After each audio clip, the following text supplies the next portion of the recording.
My name is Madison Reynolds, and I'm a 32-year-old architect from Seattle.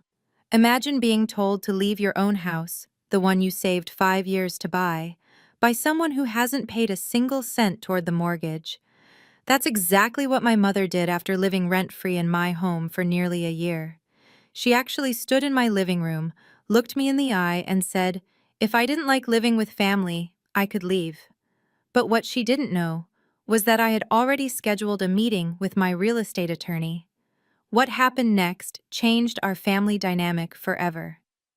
If you're watching this, please subscribe and let me know where you're watching from. I'd love to know if anyone else has dealt with family boundary issues. Here's what happened. It started 11 months ago with a phone call that changed everything. My mother was sobbing so hard I could barely understand her words. Madison, honey, I lost the house. The landlord, he's evicting me. She'd taken early retirement without planning properly, and now at 58, she couldn't afford rent anymore. Before I could even process this, she added, Tyler and Jessica are struggling too. Your brother lost his job at the warehouse 2 months ago. My younger brother Tyler was 28, supposedly in his prime working years, but he'd been between jobs more often than not.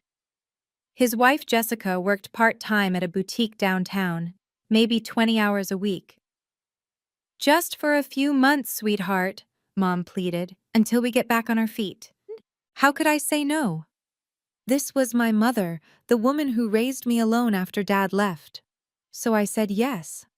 They could stay in my 4-bedroom house in Queen Anne, the house I'd saved for 5 years to buy, scraping together the down payment by working 60-hour weeks and skipping vacations.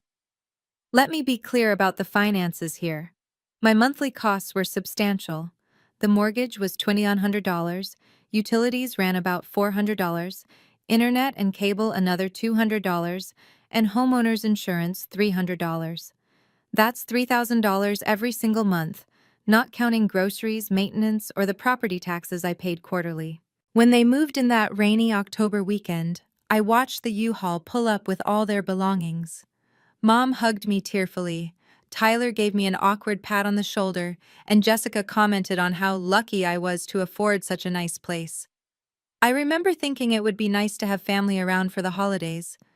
I had no idea what I was really signing up for. The first month felt almost normal. Sure, the house was fuller, louder, but it was family, right? I deep cleaned the guest rooms myself, bought new bedding, even put fresh flowers on their nightstands. Mom kept saying how grateful she was. By month 3, the gratitude had evaporated like morning dew. Tyler had discovered my home office, a converted bedroom where I worked on freelance architecture projects. One evening, I came home to find my drafting table pushed against the wall and his gaming setup installed. 3 monitors, a gaming chair, LED lights everywhere. Hope you don't mind, sis, he said without looking up from his game. The Wi-Fi is strongest in here. By month 5, Mom was hosting her book club every Tuesday, her church friends for coffee on Thursdays, and bridge club on Saturdays. My quiet sanctuary had become Grand Central Station. But here's what really got to me. I was cooking dinner for 4 people every single night after working 10-hour days. I'd text asking what they wanted from the grocery store, and the lists kept growing. Prime rib, organic vegetables, that expensive coffee Mom liked. Not once did anyone offer to split the grocery bill. Not once. The packages started arriving in month 6. Every day, the doorbell rang with deliveries for Jessica. Designer purses, shoes, makeup palettes. She'd giggle about her retail therapy while I mentally calculated how that money could have gone toward rent. Anywhere. I was sleeping less, stress eating at work, missing deadlines on a major commercial project. My boss pulled me aside. Madison, you look exhausted. Everything okay at home? What could I say? That my family was slowly suffocating me in my own house? By month 10, I knew something had to change. I just didn't know it would get so much worse first. The yellow sticky note on the refrigerator stopped me cold that Tuesday morning. Mom's handwriting, neat and presumptuous. Madison, today's list. 1. Pick up dry cleaning. 2. Vacuum living room before book club. 3. Tyler's laundry is piling up. 4. We're out of that nice wine. Tyler's laundry. My 28-year-old brother's dirty clothes were somehow my responsibility. That evening I didn't get home until 8 p.m. A deadline had me working late, surviving on vending machine coffee and whatever energy I could muster. I walked through my front door to find Mom in the kitchen, arms crossed. "Honey, the dishes from lunch are still in the sink," she said, as if I'd been home all day. "And we had to order pizza, again." I wanted to scream. Instead, I quietly started washing dishes while they ate the pizza. My pizza, that I'd paid for, that I wasn't offered a slice of. The next day, I overheard Tyler on the phone with his friend. "Yeah, man, you should see this place. Chi Toy, my sister. She's got this huge house all to herself. Well, was to herself.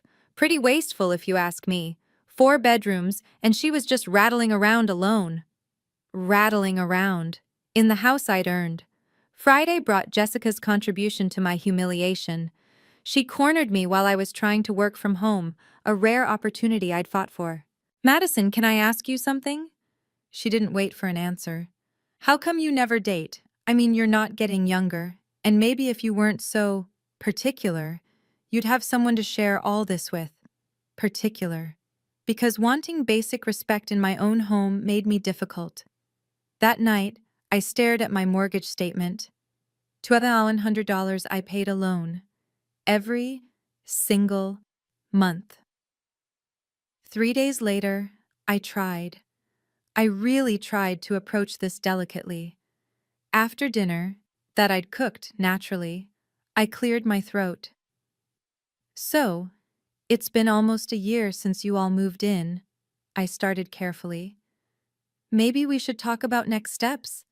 I found some nice apartment complexes nearby that—" Mom's face crumpled instantly. The tears came fast, practiced. "I can't believe you're counting the months," she sobbed. "After everything I sacrificed for you? I worked 2 jobs to put you through college, Madison. I went without so you could have your tutors, your SAT prep, your college visits." The guilt hit like a physical weight on my chest. Tyler jumped in, his voice dripping with disdain. "Wow, sis. Just wow. Mom's struggling and you're checking the calendar? That's cold. Heartless, actually." "That's not what I—" "Family helps family," Jessica added, rubbing Mom's shoulder. "That's what normal families do. They don't put timelines on love." Mom looked up through her tears. "Your father left us, Madison. I thought you were different. I thought you understood what family means." The words were surgical, designed to cut deep. Dad leaving when I was 12. She knew that was my deepest wound. "I'm sorry," I heard myself say. "You're right. I'm sorry. Forget I mentioned it." Tyler smirked. Mom's tears dried remarkably quickly. Jessica went back to scrolling her phone. That night, I sat in my car in my own driveway and cried. Not the gentle tears Mom could summon on command, but ugly, harsh sobs that made my chest ache. I felt trapped in my own life, paying for the privilege of being miserable. But even then, sitting in that dark car, something was starting to shift inside me. The question was, what would it take to finally break? My laptop screen glowed with numbers that made my stomach drop. Savings account, $2,147. 3 months ago, it had been $11,000. The monthly bills were crushing me. Beyond the $3,000 in fixed costs, groceries for 4 people ran another $500. Mom's prescriptions that she forgot to transfer to her insurance. Tyler's emergency car repairs. Jessica's necessity shopping that somehow ended up on my credit card. All told, I was hemorrhaging $3,500 a month while my take-home pay was $5,200. The math was simple and terrifying. "Madison, you look tired," my boss Richard said during my review. "Your performance has been slipping. The Waterfront Plaza project had 3 revision requests this month alone." I'd been working at Steinberg Architecture for 6 years, steadily climbing towards senior architect. Now I was making rookie mistakes because I couldn't focus, couldn't work late, couldn't take on the high-visibility projects that led to promotions. I'm handling some family situations, I managed. Richard nodded slowly. I understand family comes first, but I need to be transparent. We're promoting someone to senior architect next quarter. It was going to be you, but… He trailed off, the implication clear. That afternoon, I watched my colleague Brendan get assigned the Microsoft Campus Expansion Project, the project I'd been courting for 2 years. He'd started 6 months after me, but he could work weekends, attend evening client dinners, fly to conferences. My phone buzzed. A text from Mom. We're out of coffee. Get the good kind. I'd dreamed of buying an investment property this year, starting my path toward financial independence. That dream was now as depleted as my savings account. Instead, I was subsidizing 3 adults who seemed to think I was their personal ATM and maid service. Something had to give. I just didn't know it would be me. I'm sorry I can't this weekend, I told my friend Sarah for the third time. The house is just complicated right now. Sarah had wanted to come over for our monthly wine night. But how could I explain that my living room was perpetually occupied by Mom's friends? Or that Tyler would inevitably make inappropriate comments? Or that Jessica would judge everything Sarah wore? My home had stopped being mine in ways I hadn't anticipated. The furniture was rearranged weekly according to Mom's whims. My minimalist aesthetic was buried under her doilies, artificial flowers, and those ceramic angels she collected. She'd hung her amateur watercolors over my professionally framed architectural prints. Honey, it needed more warmth, she explained, patting my cheek like I was 12. Tyler had converted my garage into his workshop. The space where I'd planned to store my kayak and bikes was now cluttered with half-fixed computers and mysterious car parts. Oil stains decorated the concrete floor. Just a few projects, he'd said, 6 months ago. Even my morning routine was gone. No more quiet coffee on the deck. Mom was always there with Fox News blaring on her iPad. No more evening baths. Jessica would bang on the door after 15 minutes because she needed her skincare routine. Your house is always so lively now, my neighbor Mrs. Chen observed, not unkindly. All those cars in the driveway, very different from before. Different. That was one word for it. I stood in my own master bedroom, the only space still mine, and realized I was living like a guest who paid all the bills.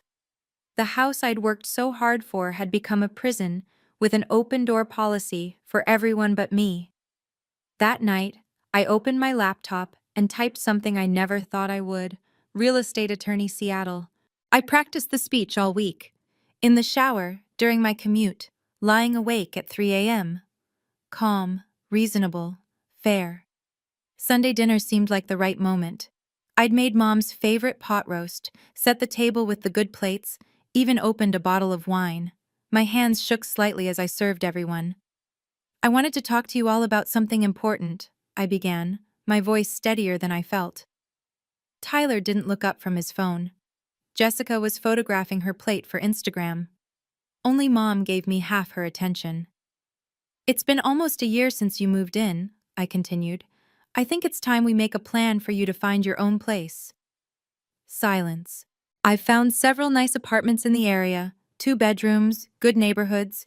I'm even willing to help with the security deposit, and… Tyler's laugh cut me off. Are you seriously evicting your own family? No, I'm not evicting anyone. I'm just saying, where exactly am I supposed to go? Mom's voice was ice. There are lovely senior communities, or those apartments on Madison Street. We're saving money right now, Jessica interrupted, though her new Michael Kors bag suggested otherwise. It's been 11 months, I said, hearing the desperation creep into my voice. You said a few months. It's been almost a year. Mom stood up slowly, deliberately, her chair scraping against my hardwood floor. I never thought I'd raise such a selfish child, she said quietly. This house is too big for one person anyway. It's wasteful. Sinful even, Tyler smirked. Yeah, sis. Why do you need 4 bedrooms? Seems pretty greedy. We're family, Jessica added, as if that explained everything. The pot roast sat untouched. My carefully planned speech crumbled. They'd won this round, but they had no idea what was coming. Mom wasn't done. She stood there, my mother, in my dining room, and proceeded to dismantle me piece by piece. I didn't raise you to be this cold, Madison. When I was your age, I was raising you alone, working 2 jobs, never complaining. And now you have all this, she gestured around my home, and you can't share with your own mother? Mom, that's not— Your brother is going through a hard time. Have you no compassion? He's struggling with depression. Tyler looked up from his phone long enough to nod sadly, though I'd heard him laughing with his gaming buddies until 4 a.m. just last night. And Jessica, Mom continued, she's trying to start her own business. Aren't you, dear? Jessica nodded eagerly. My lifestyle blog. It's about to take off. The blog with 12 followers. That business. You sit here in this big house, Mom's voice rose, acting like we're some burden. Do you know how that makes me feel, after everything I've done for you? I pay $3,000 a month in bills. Money! Mom threw her hands up. It's always about money with your generation. What about love? What about family loyalty? What about taking care of the people who took care of you? Tyler chimed in. Pretty sad, sis. You make good money. Why are you being so stingy? We're not asking for much, Jessica added. Just family helping family. Mom delivered the final blow. Your father would be ashamed of how you've turned out. The room spun slightly. Dad, who'd left us, who'd never paid child support, who'd started a new family in Portland, somehow I was the disappointment? We're your family, Mom concluded, her voice hard as granite. Act like it. 2 weeks before that disastrous dinner, I'd sat in the downtown office of Patterson and Associates Real Estate Law. The leather chairs smelled expensive, and the certificates on the wall spoke of decades of experience. Let me understand, Attorney Patricia Patterson said, adjusting her glasses. Your family members have been living in your home for how long? Almost 11 months now. No rent, no formal agreement. She nodded, making notes on a yellow legal pad. And the property is solely in your name? Yes. I bought it before they moved in, only my name on the deed, the mortgage, everything. Good. That makes this cleaner. She pulled out a thick book of Washington state statutes. Your family members are considered guests, not tenants, since they've never paid rent. You can revoke their invitation to stay at any time, though I'd recommend giving them 30 days as a courtesy. Can they fight it? They can try, but they have no legal standing, no lease, no rent payments to establish tenancy, no ownership stake. She leaned forward. Ms. Reynolds, you have absolute rights as the sole owner. The law is completely on your side here. She handed me her business card, premium stock with raised lettering. When you're ready to proceed, call me. I can have the notices drawn up within 24 hours and even serve as a witness if needed. I'd tucked that card into my wallet, thinking I'd never need it. That maybe we could work things out like a normal family. But now, sitting in my car after that dinner, her words echoed. You have absolute rights. I pulled out my phone and saved her number under emergency exit. Little did I know I'd be calling it at 3 a.m., sitting in a Walmart parking lot, finally ready to reclaim my life. For 2 months before the confrontation, I'd been quietly building my case, though I hadn't admitted it to myself. Every mortgage payment I made was photographed and filed in a folder labeled House Documentation. 60 payments, all from my checking account, all with my name alone. The evidence was overwhelming. I'd opened a new account at a different bank, one where Mom couldn't sweet-talk the tellers into giving her information. My direct deposits were rerouted quietly. My emergency fund, what was left of it, transferred. The property deed sat in my safe deposit box at the bank, but I'd made 3 certified copies, one for my files, one for the attorney, one just in case. The title was clear: Madison Reynolds, single woman, sole owner. Late at night, when the house was finally quiet, I researched Washington state eviction laws. Guests could be removed with reasonable notice. 30 days was standard, generous even. I bookmarked the statutes, printed the relevant sections. I'd even gotten quotes from moving companies, saved them in my phone. 3 companies, various package options, all available on short notice.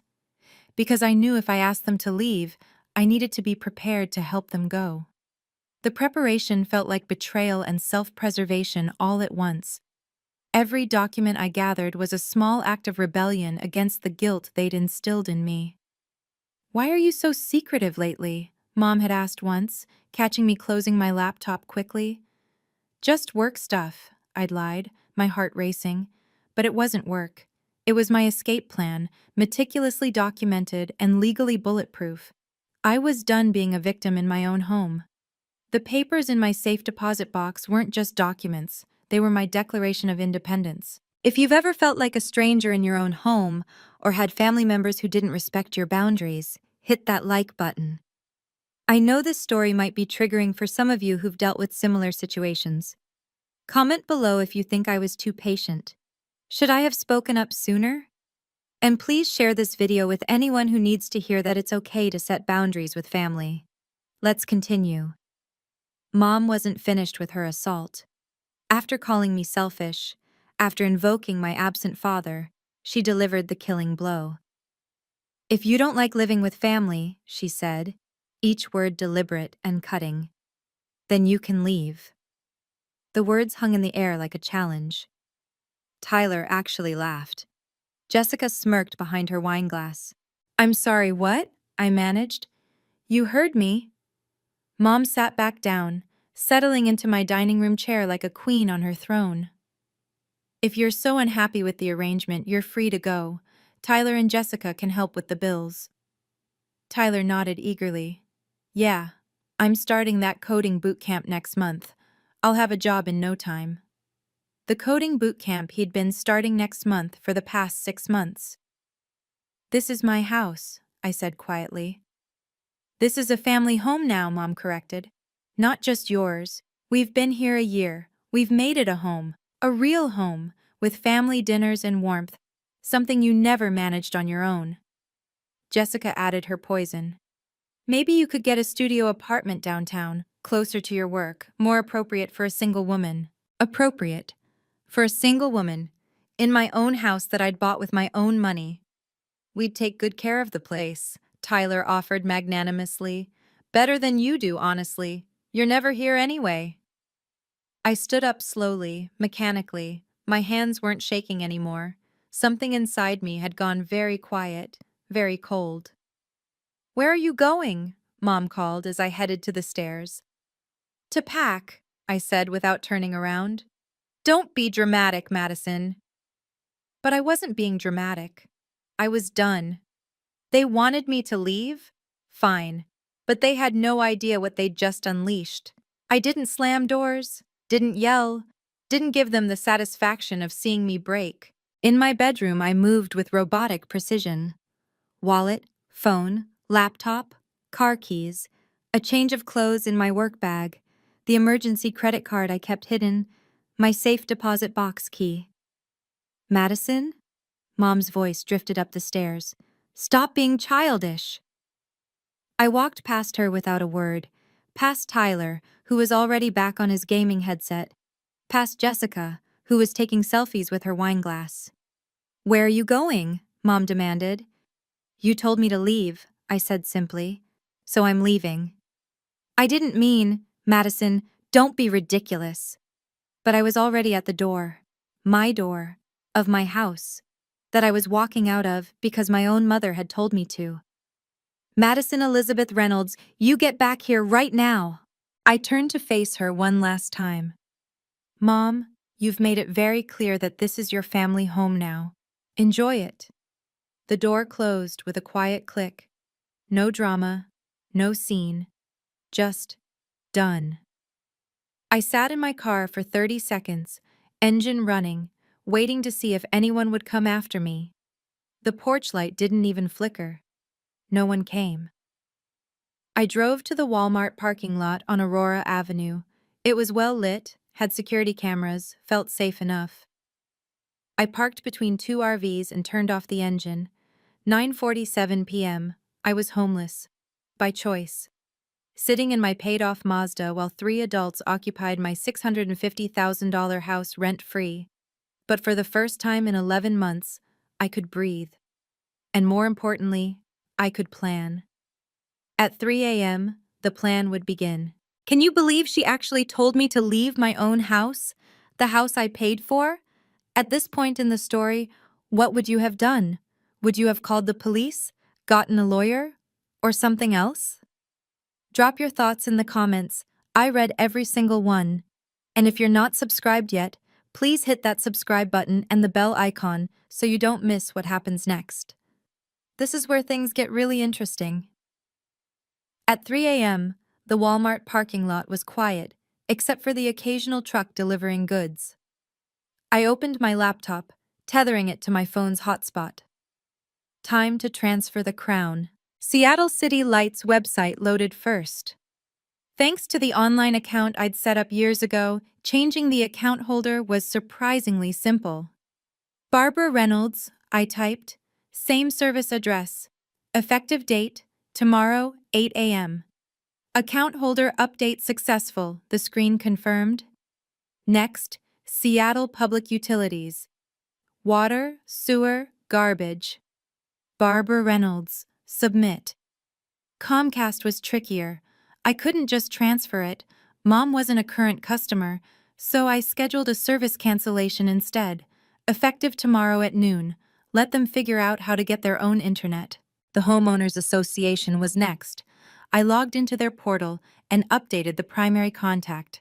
Barbara Reynolds would now receive all the notices about lawn maintenance, HOA meetings, and those passive-aggressive notes about garbage can placement. Each confirmation email felt like dropping a weight I'd been carrying, proof that I was done subsidizing their lifestyle. Then I remembered something delicious. 5 years ago, when Mom's credit was shot after her bankruptcy, I'd added her as an authorized user on my utility accounts to help her rebuild. She could take over the accounts, but she'd have to qualify on her own credit and pay the deposits. I pulled up Patricia Patterson's contact and typed a text. I'm ready. Can we meet today? Her response came at 6:47 a.m. My office, 3 p.m. Bring the deed. I drove to the bank at 9 a.m. when it opened, retrieved my property deed from the safe deposit box, and made one more copy at FedEx. Then I sat in my car and did something I hadn't done in months. I smiled. Patricia Patterson's office was a sanctuary of legal authority. She reviewed my documents with the precision of a surgeon.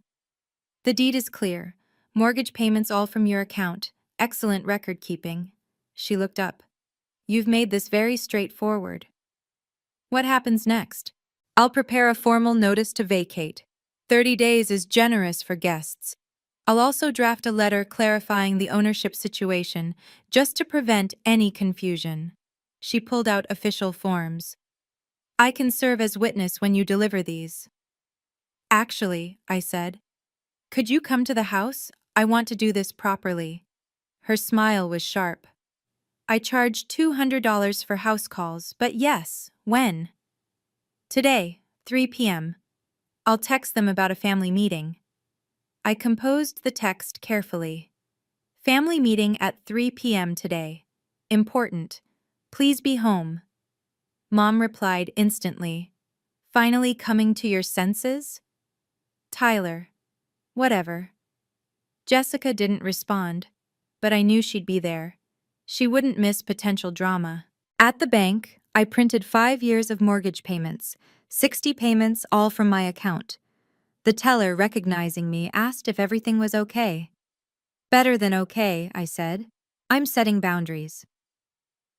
I bought a new outfit at Nordstrom. Not flashy, just professional. A charcoal blazer, crisp white shirt, tailored pants. If I was reclaiming my house, I'd look the part.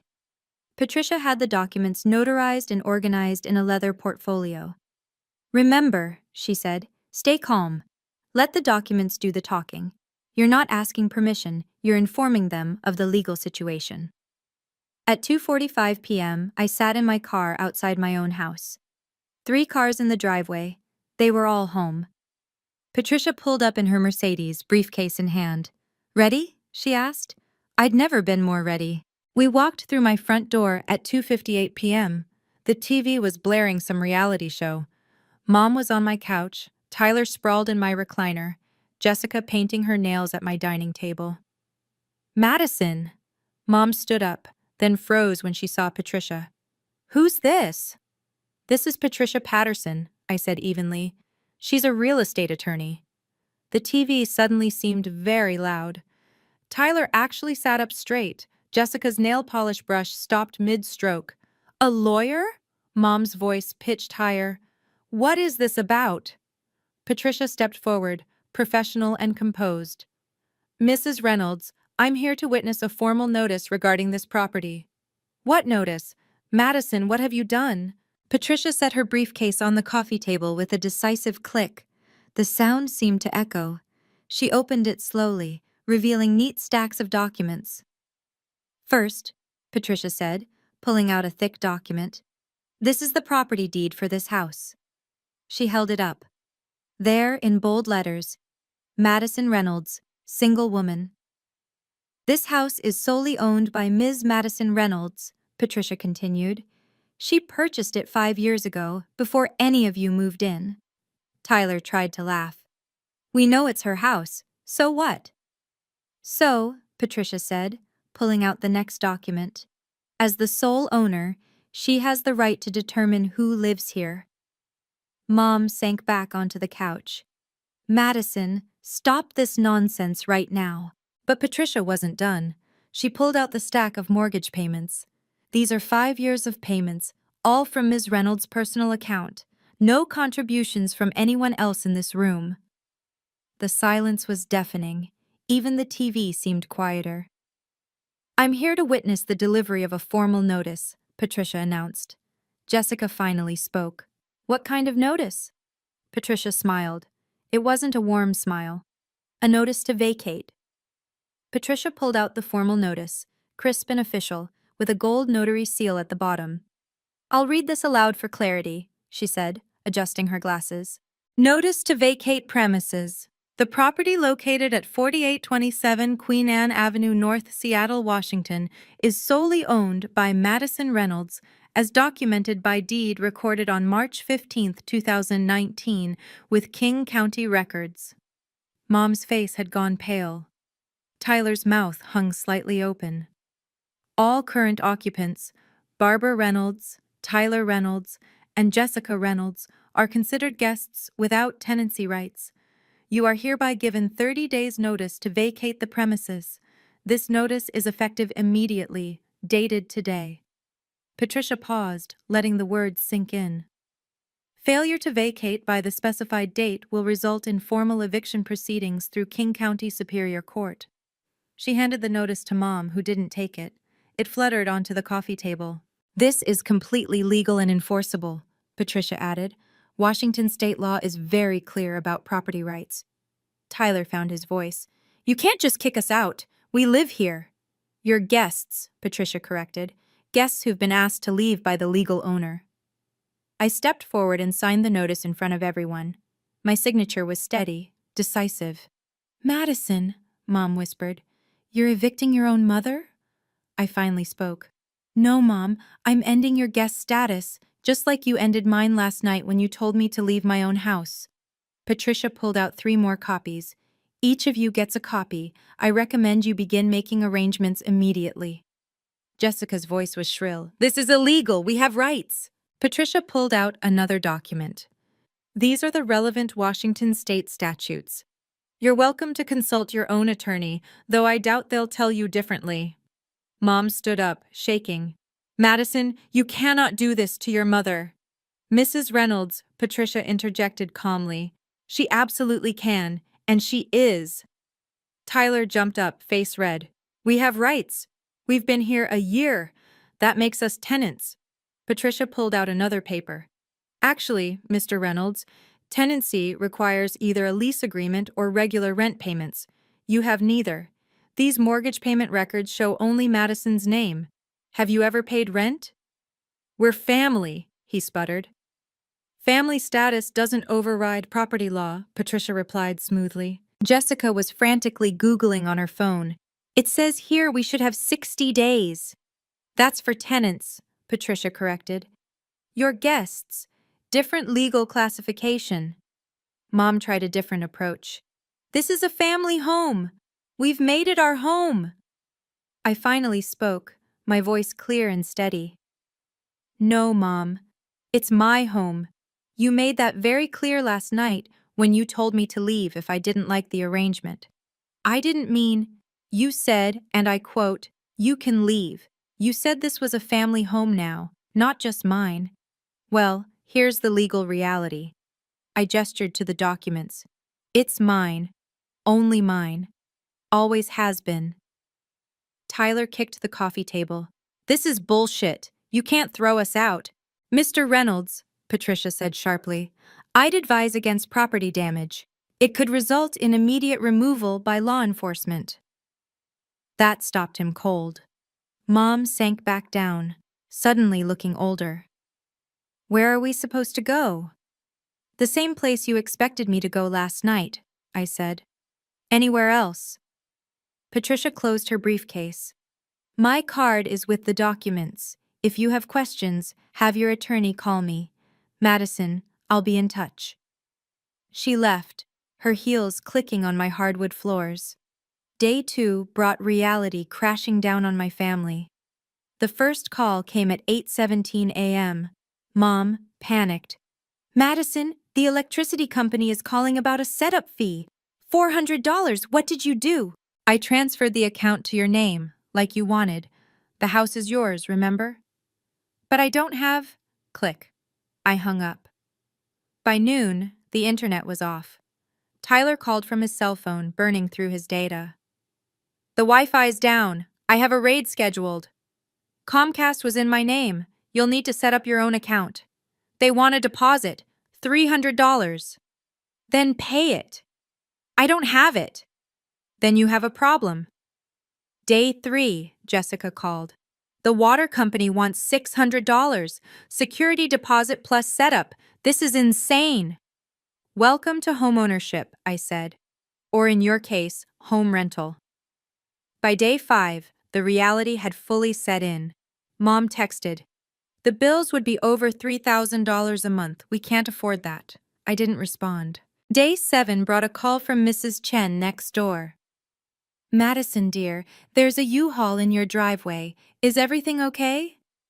Better than okay, Mrs. Chen. They're moving out. Tyler had gotten a job at Amazon warehouse within 4 days of the notice. Funny how unemployment ends when you're facing homelessness. Starting pay, $18 an hour. Not enough for my neighborhood, but enough for a studio in Renton. Jessica suddenly had full-time availability at the boutique. Amazing what motivation does. Mom had called her sister in Tacoma, the one she hadn't spoken to in 2 years because of some petty fight. Suddenly, family reconciliation seemed important. They were learning what I'd known all along. Real life costs real money. Day 14, Tyler approached me as I was checking my mail. I'd been staying at an extended stay hotel, a small price for peace. Madison, he said quietly. I wanted to say something. I waited. I didn't realize how much you were paying. $3,000 a month? That's insane. Yes, it is. He shuffled his feet. I got the warehouse job, 4 days a week, but it's something. Good for you. We found a place. 2-bedroom apartment in Kent. Mom, Jessica, and me. It's not fancy, but it's okay. I nodded. The deposit's pretty steep, though. I pulled out my phone and transferred $2,000 to his account. I told you all I'd help with the deposit. I keep my promises. His eyes widened. Madison, thank you. Day 25, they rented the U-Haul. I came by to watch, making sure nothing of mine left with them. Mom wouldn't look at me. Jessica muttered under her breath about heartless people. But they packed. Day 28, Mom finally spoke to me. I suppose you're happy now? I'm at peace, I corrected. There's a difference. We're your family. Yes, you are. And families respect boundaries. You taught me that, just not the way you intended. Day 30, at 4 p.m., Mom placed the house keys on the kitchen counter. No note, no goodbye, just keys. Tyler texted later. Apartment's small, but it's working out. I'm keeping the job. Jessica posted on Instagram about new beginnings and rising from adversity. 12 likes. Mom maintained her silence for exactly 2 months before texting to ask for a loan. But that's another boundary for another day. The house felt enormous that first night alone. Not empty, spacious, not lonely, peaceful. I spent the entire first weekend deep cleaning. Not the resentful scrubbing I'd done for months, but a ritual of reclamation. Every surface I touched became mine again. The office transformation took a full day. Tyler's gaming setup was gone, leaving marks on my hardwood floor. I moved my drafting table back to its spot by the window. My architectural awards came out of storage. My reference books returned to their shelves. The living room was next. Down came Mom's watercolors and ceramic angels. Up went my architectural prints and the abstract art I'd bought in Pike Place Market.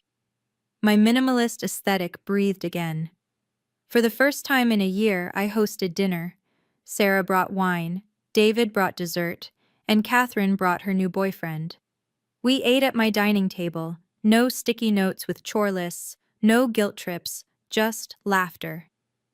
You look different, Sarah observed. Lighter somehow. I can breathe in my own house again. 3 months later, the promotion came through. Senior architect, with a 15% raise and a corner office. Richard pulled me aside.